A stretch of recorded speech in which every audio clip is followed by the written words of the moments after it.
that on now? There we go. All right, hi everybody. Couldn't be a better place to launch my book, the home institution, Columbia Law.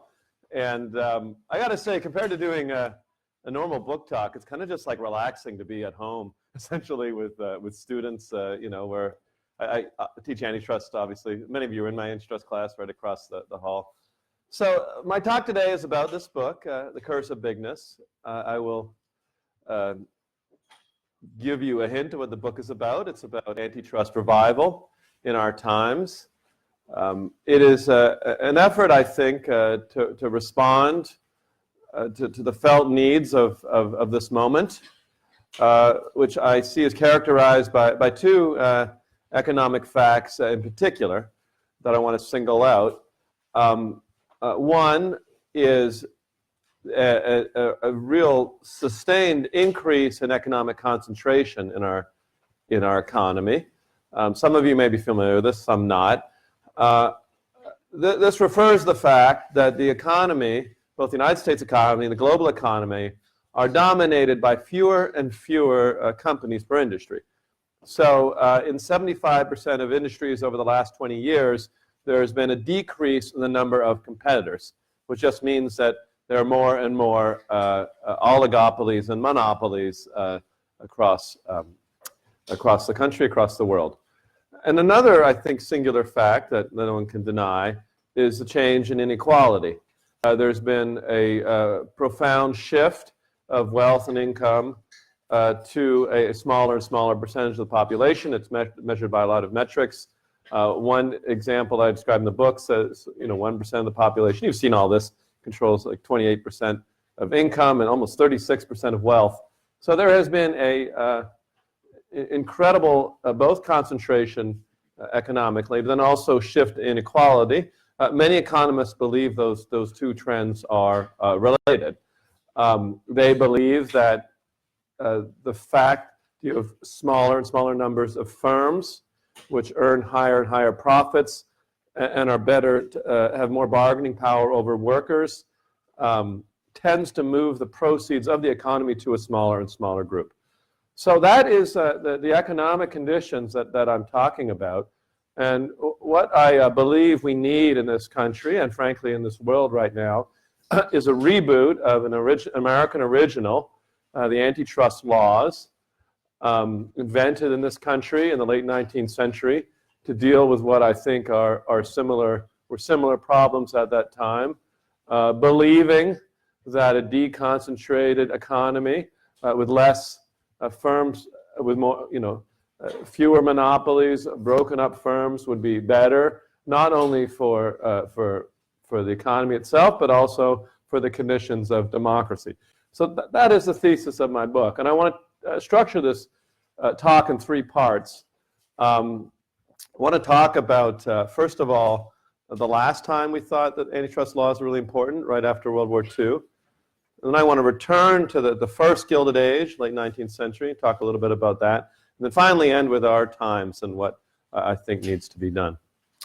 So let me wander back to a period right after World War II. The Allies had just won the war.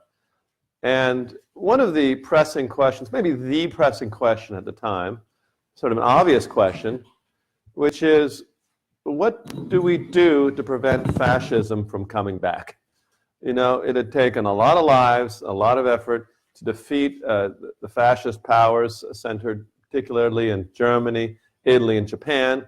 And I thought, well, we got to do something about that. Now, there are a lot of answers to that question. There's no one answer. The United Nations was founded during that time to try and prevent war. There were specific limits placed on German and Japanese military buildups and so forth.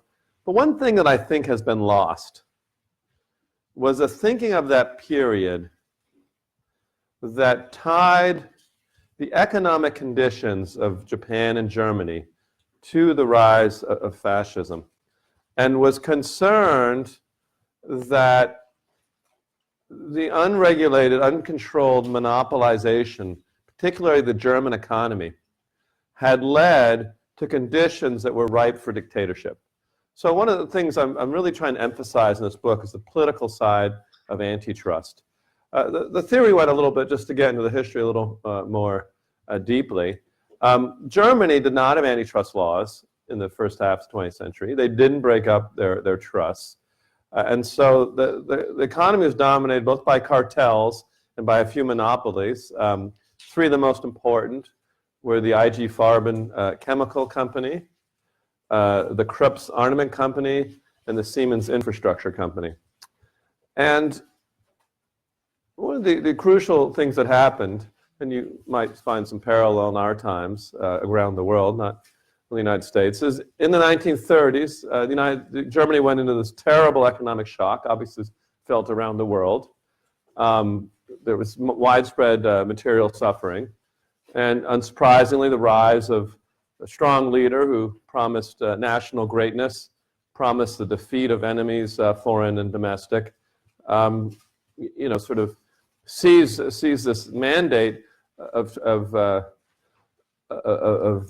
turning Germany into a world power and restoring its lost sort of mythical greatness. And around the world today, we once again have similar populist movements that are response to this sort of widespread economic suffering. And there's a key moment in that history where, because Hitler came to power, but he had a lot of institutions against him. The army wasn't necessarily interested in, the church wasn't comfortable. But ultimately, it was these monopolies that were in a position to sway, to both fund the Nazi Party and provide enough support for him, that he managed to consolidate his power. And there's a lot of economic studies of this particular period. I'm not saying they were all 100% in agreement with this idea, but they started to understand, first was this, and they started to understand how their interests were served also by the interests they both were interested in power. They both didn't want democratic accountability of any kinds. And most importantly, because they were so concentrated, they had the power to move things over. So after World War II, the Allies said the first thing we need is a thorough breakup program. And they had a law in Germany that broke every single one of the companies into very small pieces. And they pushed hard to make sure, and when Europe adopted its own competition statute, and also when Germany adopted theirs, one of the goals was political. To make sure that so much private concentrated power is not allowed to arise that it could tip government in different directions, or that it even could challenge government. And I think this is, without exaggerating, or there's obviously a lot of difference between now and the 30s, I think we face similar problems today. The real worry about fascism is that you'll have a union of private power and public power, both of them unaccountable, and both of them interested in sort of maximizing their particular interests at the expense of the population.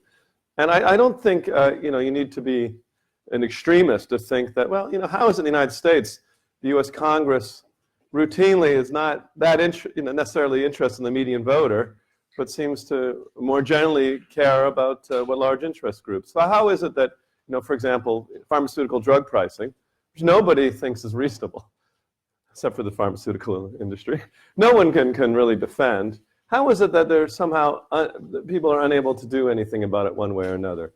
I don't want to say we're quite as far as things were in the 30s, but we're seriously in a danger from, I think, concentrated private power of losing some control over the economy. And I want to, or losing some control over this democracy and what directions we go in. We'll return to the 19th century, part two of the talk.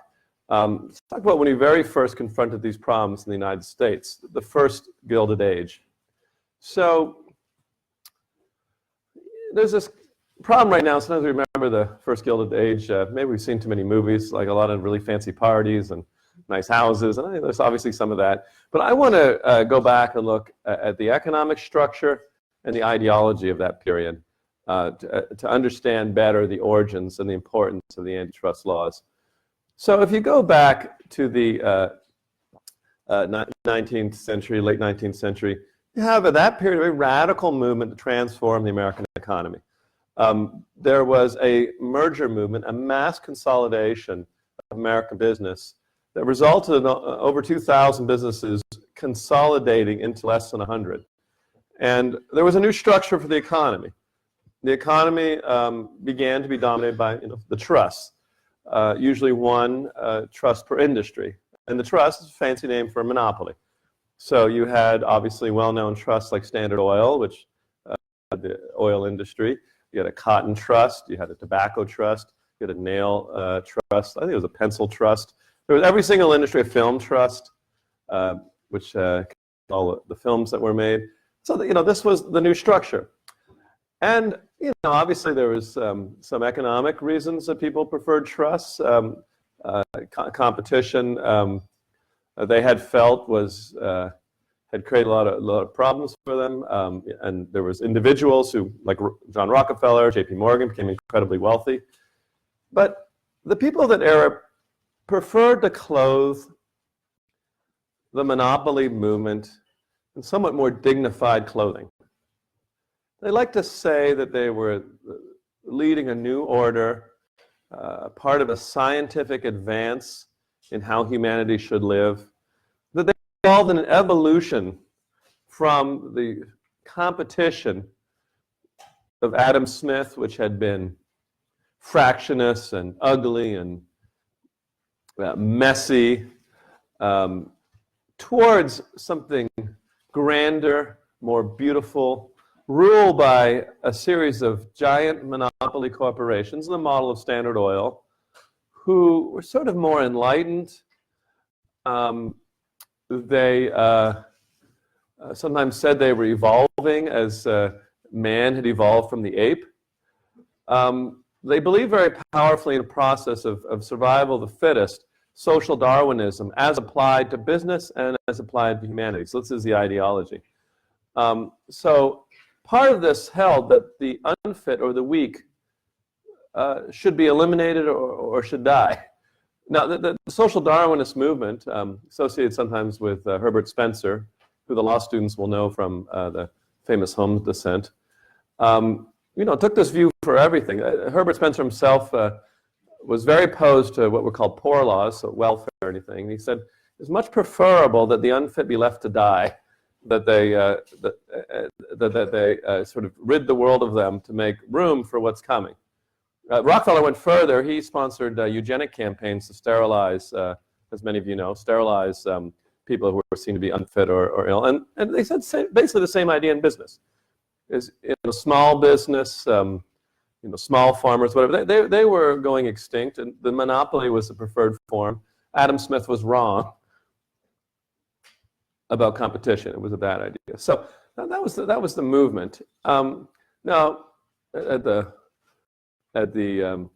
risk of stating the obvious, there was resistance, and the resistance generated the antitrust law. There were, in fact, something close to rebellion. There was the farmers' movement, the Granger movement. There was an antitrust party. There was there was workers' movements, rise socialists, anarchists, and so forth. But the most concrete form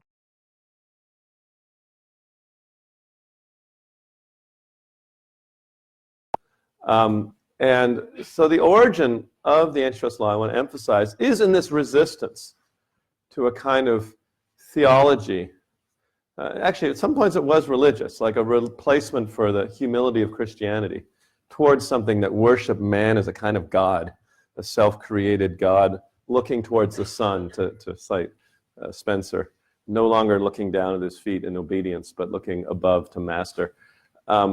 So, there's a profound resistance to it, a sense that, America was found in a very different set of values. One thing you got to say about this monopolization movement, it produced some impressive companies. There's disputes as to whether they were actually efficient or not. Some of them may have been too big to be efficient, but they certainly said they produced wealth, particularly for an upper echelon. It was certainly in tension with some of the founding values of the United States.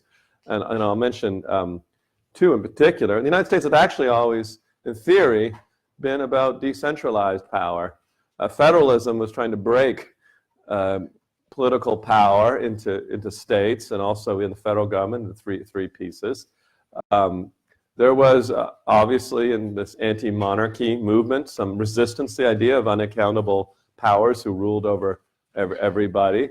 The original Tea Party was actually an anti-monopoly protest against the British tea monopoly. So this was a big break with some of the founding ideals. And another one, it almost seems strange to say this is a founding American value, but this idea of equality. You know, Alexis de Tocqueville, when he came to the United States in the 1830s, he opened his, his observation of the United States with this line, which I'm going to translate from French so I can say whatever I want. He said, one of the things I noticed, and one of the novel objects I noticed about the United States was this equality among citizens. He said, there they are all on the frontier, and, they're all like the same. They don't have classes, they don't have, this real difference that we have in Europe where we have the aristocracy and everybody else. I mean, to say that about our country now seems like unrecognizable, frankly, but that was the sense they had, and that was like what people were so proud of, is that this was kind of a classless society, a place where, obviously they were richer and poorer, but roughly they were in the same league, everybody. And, the idea of the merger and the monopoly movement was much different. So the antitrust laws were against that. And I want to center on two figures that are in the book who really had a big role in this, both ideologically and as a matter of law enforcement.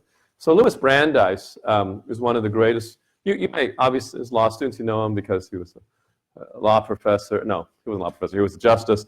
He wasn't a law professor. He wrote the famous law review on privacy. And, it's sort of seen as one of these people who's famous. But I actually think he's been misremembered. Because Louis Brandeis, even though he cared about free speech, and what he cared most about was the economy and the conditions in which it created for the thriving of a democratic and republican character. What he really cared about was what it meant to live day to day in the United States and whether it produced citizens that were worthy of this country's promise and whether they had the conditions. So, so that for that reason he was interested in free speech and civil liberties, and he didn't like oppression for government. But he thought the most important, the most dangerous was oppression from private forces. One thing today's libertarians, I think, sometimes mistake is they, I think, rightfully interested in freedom, but somehow they have no sense of private intrusions into freedom and things like the fact that the conditions of work, particularly if you're an associate at a law firm, have much more to do with your life than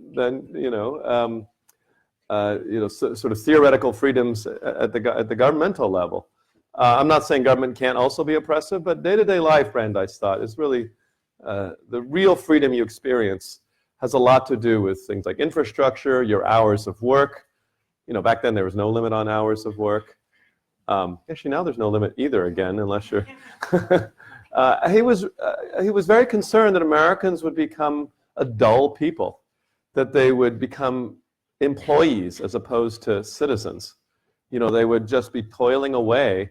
He once said, in conditions even worse than Negro slavery, as he said. It's like we just went to war to get rid of slavery, and now through oppressive conditions of employment, we're replacing it. So, Brandeis sort of stood for this idea of what the American economy should be in relationship to what kind of democracy you want. And so he was opposed to private concentration of power.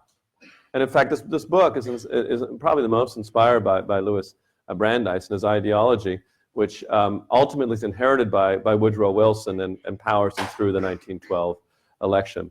But I want to focus on another figure who is also really critical to this book, and that's President Theodore Roosevelt, who you obviously have heard of, but also may know him as a trustbuster. Being law students, that we should be learning that, there's law, statutes. The Sherman Act is very strong in its language. It says that monopolization is a felony. It seems like when the economy is covered in monopolies, it seems like that seems important.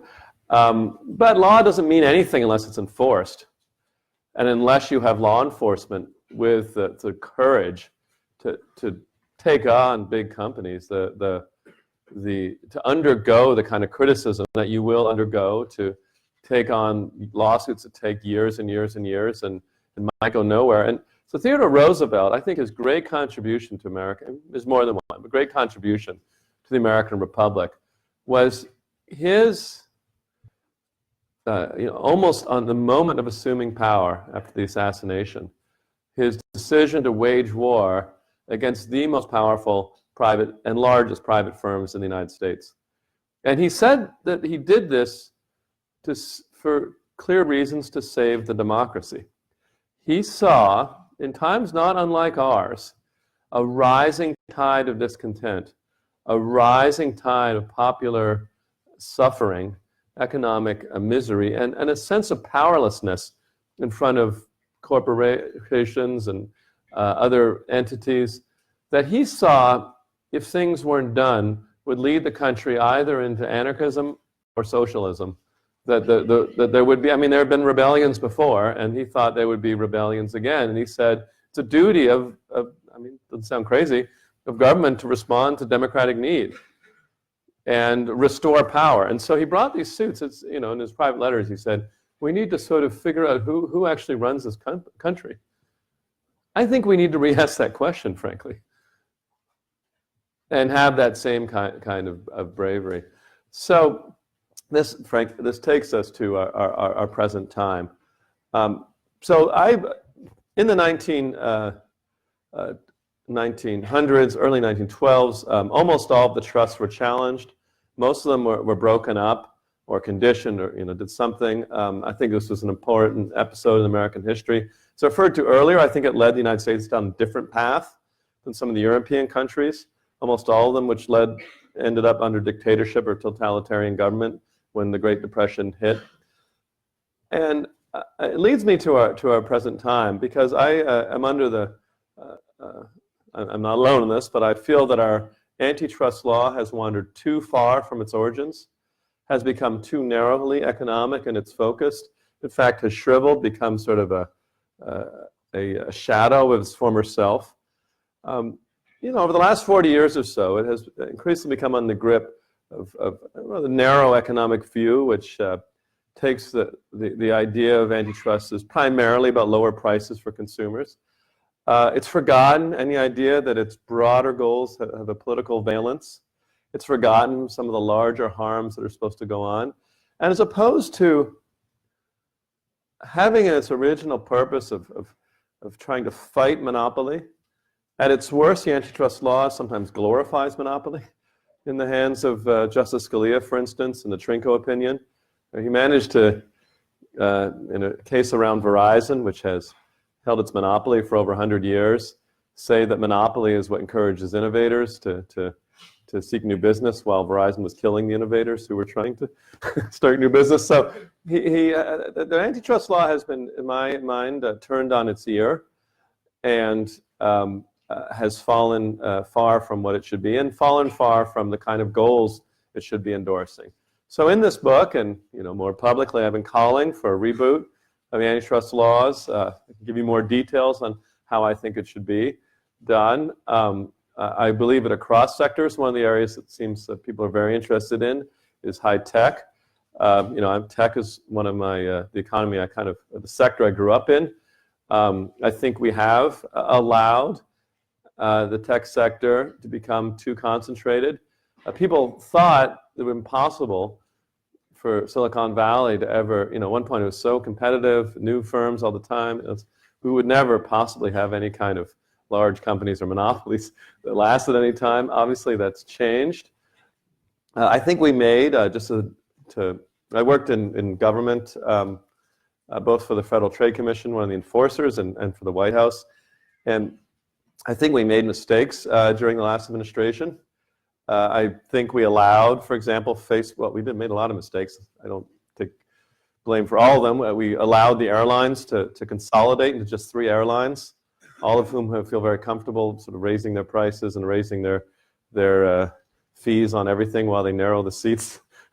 Nothing, what are you supposed to do? Fly Sprint or walk? You don't really, Spirit or whatever. You don't really seem to have much you can do about it. You know, they've been narrowed. I mentioned pharmaceuticals before. The pharmaceutical industry is consolidated. And they've also learned that they can raise prices without any accountability at all. I regard this as one of the greatest failures of government. That all this, you know, hubbub about, in the news, you know, 1,000%, the Daraprim was raised from $2 to $760 a pill. And, you know, there's a lot of outrage. Congress had a lot of hearings. Nobody has done anything. You know, it's been 5 years, and the industry has learned that you have to have a bunch of hearings, and Congress will say some things, but they won't actually do anything. And, you know, it is a sign to me that we've lost something of this idea that the people control this country. You know, there are so many issues across the board where a majority wants something and they don't get it. And that's kind of a simple test of a democracy. Like, how many people are are in favor of pharmaceutical price gouging? I don't think any. Maybe it's like 5%. It's always, in America's always 10% who are, you know, like 10% of people like Congress, for example. You know, there's always some percentage of people who approve of something. You know, so things have wandered back. And to focus just on my closing on some of what we allowed in tech, you know, for example, some of you know Facebook, and somehow over the 2010s we allowed Facebook to buy most of its major competitors. They bought Instagram, which everyone was saying, oh, you know, this is a new company, it's going to unseat them and challenge them. So we bought them for $1 billion. WhatsApp came along. They have a global reach, a sort of threat to compete with Facebook. They bought them for $18 billion. So those are supposed to send alarm bells in Washington, D.C. You're not supposed to be illegal to buy your main competitors. And in fact, that was what Standard Oil did. You know, they just bought all the oil companies and created this giant monopoly. We let it happen with Facebook. And then suddenly, what do you know? There's scandal after scandal of privacy breaches. Who knows if the 2016 election was affected? But it might have been. And I think all partially because they don't face any real competitive pressure. And in fact, even their very size, you know, something you look at, the very size makes them the target, creates its own kind of weakness. Because of that kind of, that is in some ways the curse of bigness. We've allowed it to become too sensitive, allowed it to be too controlled by too few companies. So I just want to close. Maybe I've sort of made my point by now, I think. But I don't think it's the, some of you may think, well, you know, there's other ways of getting at this. I want to suggest there's something about antitrust, something about fighting concentration, economic concentration, private power, that gets at the core of a lot of these problems. And let's say you're concerned about inequality. So maybe you want to change the tax code or something. Well, how do you think you're going to change the tax code if you still have so much concentrated private power, whose idea of changing the tax code we've seen in recent times? It means more corporate tax cuts. You know, the middle class, if they could lobby, would reduce taxes themselves. They're incapable of it. So the point that I'm trying to make is if we, I think, want to recapture the sense that this republic is responsive to its citizens, we need to be more serious about private power, and we need to be more serious about the problem of concentration, which I think affects our times. We're in serious danger, I believe, at its more extreme, of repeating some of the signature errors of the 20th century, where we tolerated concentration, tolerated inequality. It is, to my mind, not a surprise that we're having political conditions that match the mistakes we made before. Thank you very much, and I welcome your questions.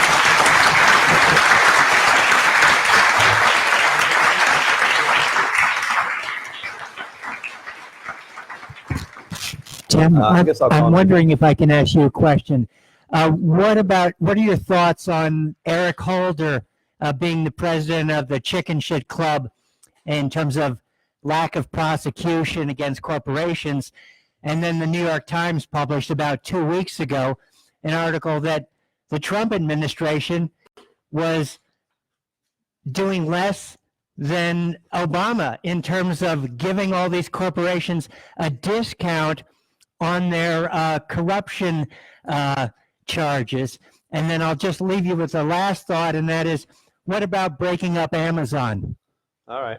Well, it's not a small number. So actually, I think that despite it being a vulgarity, I think Chicken Shit Club is an important concept. Do you guys know that it's a references to Jim Comey, who used to give this speech to the federal prosecutors at the and he did it like that. Have you guys heard this? I'll show it. He said, "Who here has this is at the SDNY," and so he sat there in front of all the prosecutors in a very proud tradition, a Southern District, and he said, "Who here has never lost a case?" And a great number of the attorneys put up their hands. He said, "You are members of the Chicken Shit Club."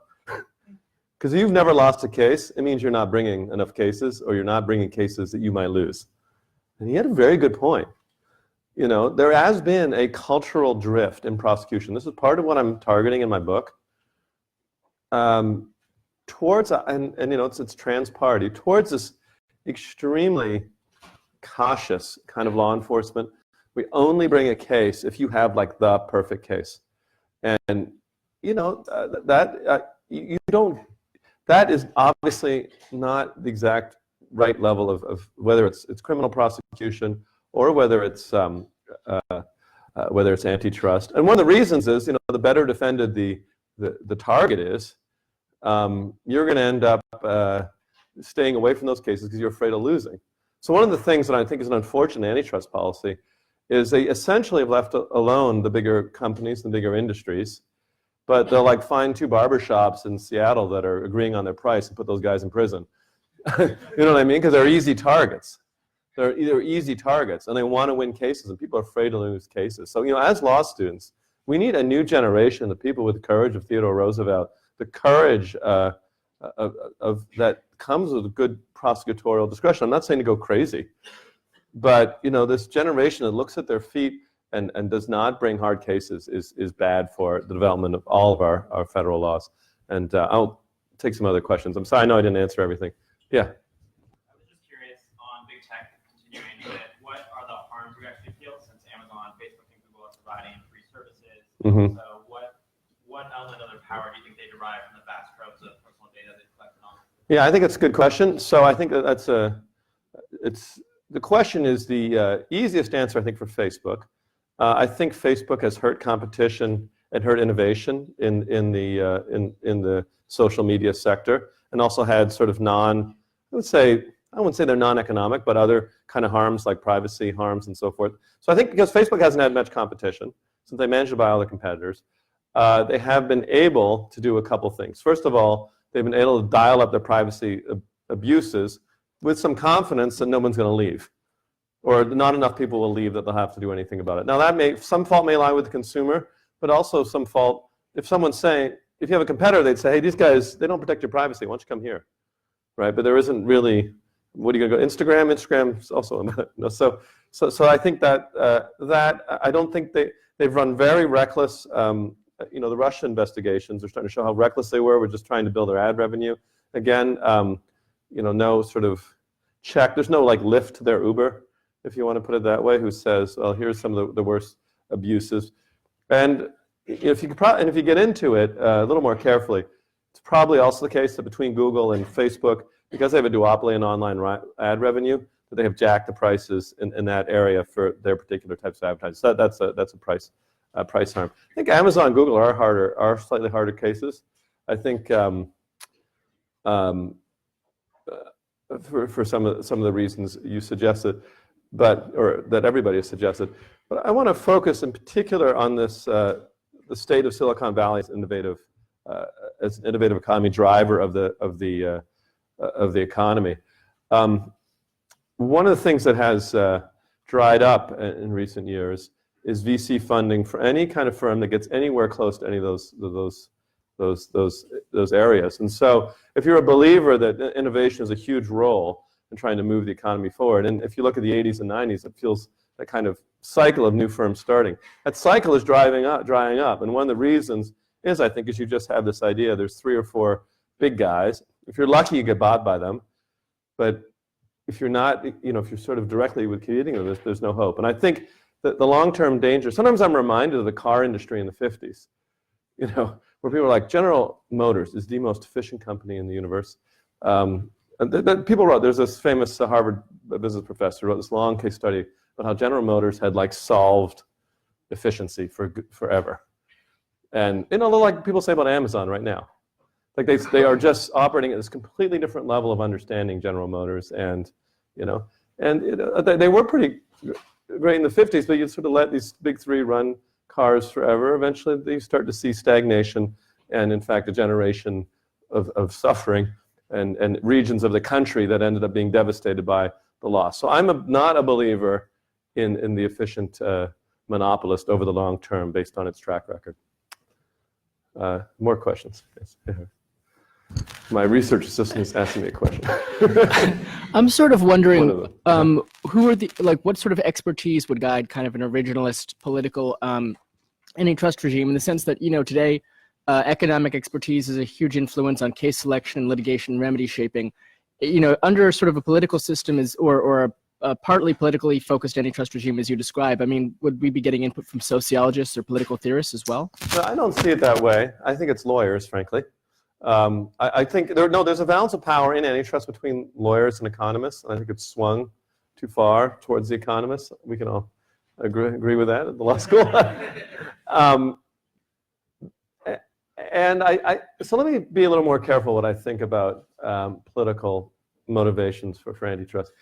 What I don't mean, and there's some danger in this, is something like the current chief executive yesterday said that Comcast needs to be investigated, they're evil, or something like that. In other words, the enemies of the president become targets of antitrust enforcement. That is a dangerous path. But I do think, I actually think Robert Butofsky, who's this famous figure in antitrust, he just died. He said that even though in any individual case the economic concerns are going to be front and foremost, and sort of how you build your case, in the back of your mind, you have the idea that what you're trying to do, and the reason for this law, is ultimately a separation of powers-like thing, right? I mean, there's a constitutional dimension to antitrust where it recognizes that private power can come to equal public power, in some cases exceed it. So in the back of your mind, when you are enforcing these laws, when you're trying to break up monopolies, you have in mind this is also for this background reason of maintaining the separation of powers inside the country. One problem with the Constitution, good document generally, is that when it was framed, they didn't have any conception that there would be this problem of private power. Businesses, there was no corporations. Businesses were small businesses like Benjamin Franklin and these kind of guys. And they had crown monopolies, which they disliked. They didn't have this idea of independent private power that might rise to constitutional levels. And part of what I think we did in the election of 1912, which is described in the book more carefully, was take a new vision of the Constitution that enshrined antitrust and other forms of enforcement as a kind of permanent constitutional check on where private power can go. And I think we have let that lapse and forgotten that understanding of how this economy and this country is supposed to be. Yeah.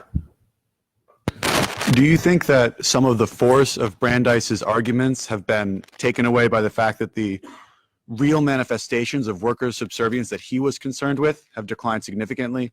For instance, workplace injuries, or the fact that real hours worked by non-management employees has declined by 15% since 1950? Yes, I don't think we're in the situation we were in the 19th century. I mean, let's not exaggerate. Late 19th century makes America look like Sweden or something. People making $1 an hour, $1 a day versus millions of dollars. Worker unrest back first Gilded Age, they had strikes. They actually paid militias to shoot the workers, and it was much more intense. And somehow that seemed to be a fine way of dealing with labor practices. So I think I would not compare exactly, but I think workers and employees have a lot to be angry about. Wages have been stagnant for 40 years. They've gone up a little bit in the last year. And I think that has a lot to do with the relative bargaining power, also decrease in union power. There's a huge rise in part-time work. One of the things Brandeis really cared about, he had this idea, that your work really, something for students here, is that work ends up building your character or destroying your character, who you become. And one thing he felt is he was like, part-time, on and off work, really, if you're constantly anxious about whether you have a job or not, you can't really thrive as a person or flourish. You're kind of always worried about where your next gig is. I think there's some truth to that. Maybe I'm just based on my friends who are freelancers in New York or whatever, but there's some truth to the idea that constant economic anxiety leaves no place for human flourishing. And so I think, a lot of people have been born into an era where they feel very economically insecure. And some of this, I think, translates into very dangerous political directions. People get angry, a lot of, and blame immigrants, blame foreigners, blame China, whatever. And I think many of the dangers Brandeis talk about are still here. Try and up in the back there. Hi, I'm an undergraduate in the college. So one thing that we see that's being very different from the Gilded Age is also the issue of price discrimination using big data. And we're seeing threefold differences in prices, like for airlines, for Amazon, whatever the case may be. So how do you propose that Antitrust deal with big data and price discrimination? What's interesting, some Antitrust students know this, is there's a law that bans most form of price discrimination in the United States, Robinson-Patman Act. But with very trivial exceptions, it hasn't been enforced in like 40 years. Why? People don't like the law. I mean, the prosecutors have basically nullified the law. That's one of the things that has happened. And I think is a good question. I'm actually very concerned about price discrimination for the following reasons. So, I know enough about the economic literature to know that some of the advantages, it leads to more revenue. Everyone knows what price discrimination is, right? Like different prices paid by different people. But one of the things, there's several, actually I'm writing on this, several reasons I think that I think it has harms that we don't fully recognize to live in a perfectly priced society. One is the fact that even though supposedly rich people are supposed to pay more and poor people less, it doesn't always work that way in practice. Because what it is what you can get away with. And what it tends to really punish is the unsavvy, the unaware, sort of the suckers, or some people who are less educated, or just they're good at getting a good deal. When I was in Stanford, for example, East Palo Alto was much poorer than West, but actually the gas prices were more for whatever reason. The gas prices were higher, and you go to sometimes poor neighborhood, go to a grocery store, the prices actually aren't cheaper. Things are more, and it's just like, well, these people won't drive away, so why not? People are not going to not eat food, so why not jack the prices up? And the credit cards that poor people are credit risk, but often they're just a terrible ripoff, huge annual fees, and and so a lot of it ends up not so much being the kind of thing you'd hope for, but just a sort of a punishment of certain kinds of people. It also encourages people to spend all day trying to, move categories, and that's its other cost. I also think it starts to break, extreme price discrimination, which has kind of become a part of more and more of everything. You go to Disney World and there's a lineup for fast food people, and so it does start to break that de Tocquevillian sense. We're kind of all in this together, right? Sometimes I prefer this might not. It's kind of a first world problem, but sometimes when I fly Southwest versus flying other airlines, at least you're sort of in it together. You know what I mean? Versus, if you're sort of low status in America, you sit there and you watch everyone else go on. Or, I don't know, it just really turns us against each other. And I think there's more and more stuff that is in this country, and price discrimination is one, like turns us against each other. Very subtle ways.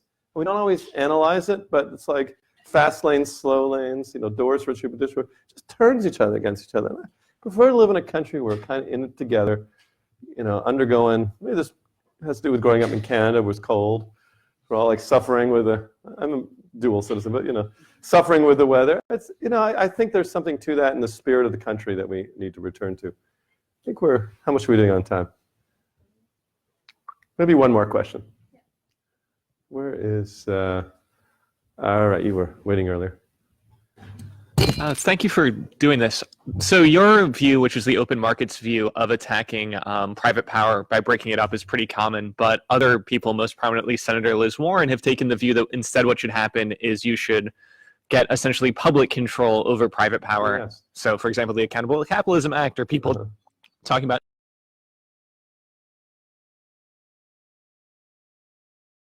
I was curious why you prefer your view to theirs. Thank you. That's a great question. So it actually goes back to the 1912 election too. I won't get into too much, but there's two there's a big debate among people who are concerned about private power, which is the answer breakups or structural relief, or is the answer to regulate them? So in 1912, Theodore Roosevelt kind of changed and gone in the regulatory direction. First New Deal was very much the regulatory direction. The Brandisian structuralists like me are like, no, let's break it up. And I just do not have a great faith in regulated monopoly. And I'm concerned that, let's take the example of Amazon or Facebook, that one of the implications of heavy regulation is entrenchment. So you never get rid of them. And so you have that, 40 years later, like, okay, they're like the utility. You have to think about the future and think about Facebook as being like Con Ed, a bunch of like, I'll turn right wing and say unaccountable quasi-bureaucrat who's like, you're like, hey, why'd you do that to my profile or whatever? And it's still important for some reason to, like, it's how you have to see your family.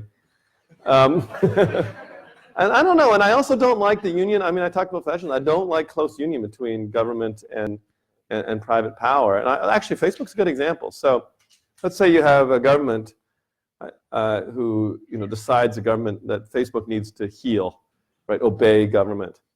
When I was in government, Facebook would come in and talk about how useful they could be to us. They'd be like, we know everybody's faces in the country, so if you're looking for someone, just tell us. Actually, no, they did. They basically, because it was looking for missing children, which everyone would say, well, that is such a great thing. But they also know everybody, so it could also be, well, we're also looking for a criminal, or we're also looking for someone accused of a crime, or we're also looking for someone who's a political opponent, or it becomes worse and worse and worse. And so I guess this is my side where I'm not with the traditional left on this. I'm actually with the older left, the progressives, where I'm much more interested in breaking power than I am in the dangers of a union of public and private power. So thank you for that question. And I'll be outside if you want to see me, and thank you all for coming. I appreciate it.